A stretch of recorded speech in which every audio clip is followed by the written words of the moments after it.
toba Jesu in ibangina sinate gwa zo in watung ka na in nung zuite ama bangina ni kanete de changin isi ai pia zong i pia zong ina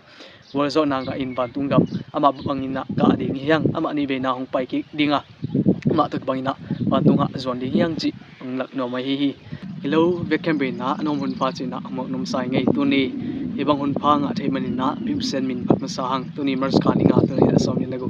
tu ni inisim kha ta za ya thulin apang yam chi le agwa zo pasien chi thulwa hi ila sang thamun vekem na sim khom ni mo to changin kai le enin sakol kang khat kamwa atunga tuang pain thalpi khat to ya kompilu khu khat akpia hi amai na gwa zo le agwa zo lai ding in agwan khia hi ila sang tho sim tung ton in pe sen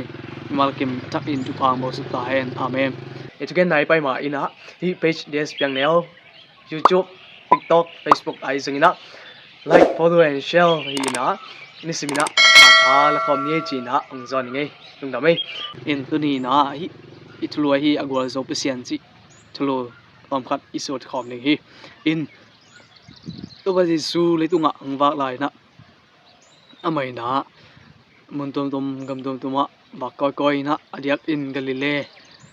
kuam tenga pai koi koi na china te dam sak mi si te tho sak ai zong na nalam dang tambi tak bol bek tamarin thuzui tom mi te tunga hot khat na thu na tang ko hi in to pa Jesu ina hi ama leitung ang pai na hangina hi leitung mo na hangin asiding to tung sina nga ding leitung mi te angon keding ang pai na te gen te na to nung zui te kianga ai zungin mi pi te kya na gen ni to gen te na te nung zui te na tel siam lo tel zo lo hi ai zona ta ba Jesuin atop na akitel tak le asyang takin na gen hi to chang na nung zui te na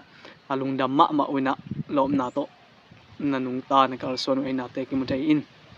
ya to ba Jesu ai otkan na gel na to ki zui mai na amai na leitunga angkum sok tak pi bek tamin singlam de tuang ki khaina sinang tuak hi sinang tuak ma ina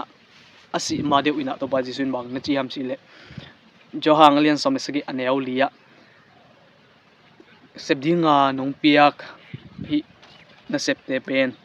kasem kin ta hi azo zo hi china to pa Jesuina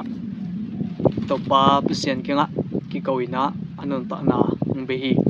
to ba Jesu ong si na in ada wai thu to ke bat hangin ete adin lungdam na lian pi hong pia hi hot khat na gel na atang tun na ming te si na ding tangin to ba Jesu si tai manina alung dam hoi ma hi bektamrin to ba Jesu si na a ong si bekilobina anun ta na amai gen khol sama pagina ni chom ki chang na ong tho ki ki tong tho king na in ei ton tung si na nga ding mi te ni khat ni te de chang na ton tung in silobina nung ta ding hi hang ton tung nun ta na ong pia ai na te ki mu thei si na na leng han ku na leng azo to ba Jesu to pa sian in ete ai na to gai na ama o mi te hot khat na nga ina ko zo na nga di na ong de hi agwa zo to pa sian in ete ta ina chi ama ama happy na noya umin to ba Jesus mitsuan azon mi te in ama bang na go zo ding na to pa na hong de ai in to pa na ete pen ama i nun zia ama i nun tak zia bang nun ta dina ete hong de ai to ba Jesu pen sinapan na thoki bir thamrina nung zuite to i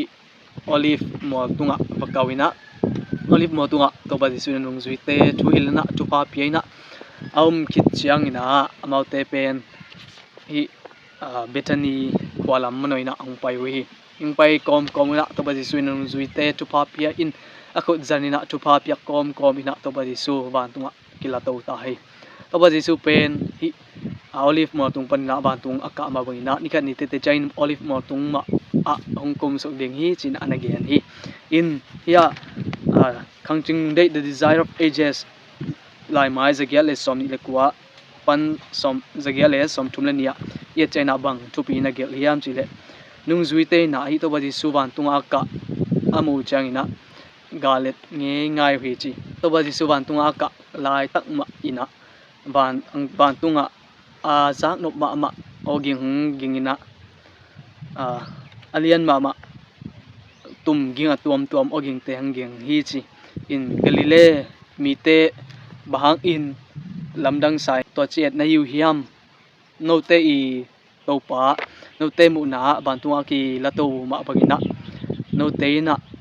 no te I mu ma ina topa khalve China kum ki ding hi china nagen hi to tung tonin hi anung zui ten thang ai na lungdam mai tai na to amau te I mai lam nu ta na teo bang ham sa na si na leng leng athuak wai jong mai tai lungdam takin topa na se mo hi na te ki muteya sina na leng gwa zo ai na te ki mutei in to ba su in hi bangina sina te gwa zo in batung ka na in e anung zui te ama bangina ni khane te changin isi ai phia zong I phia zong ina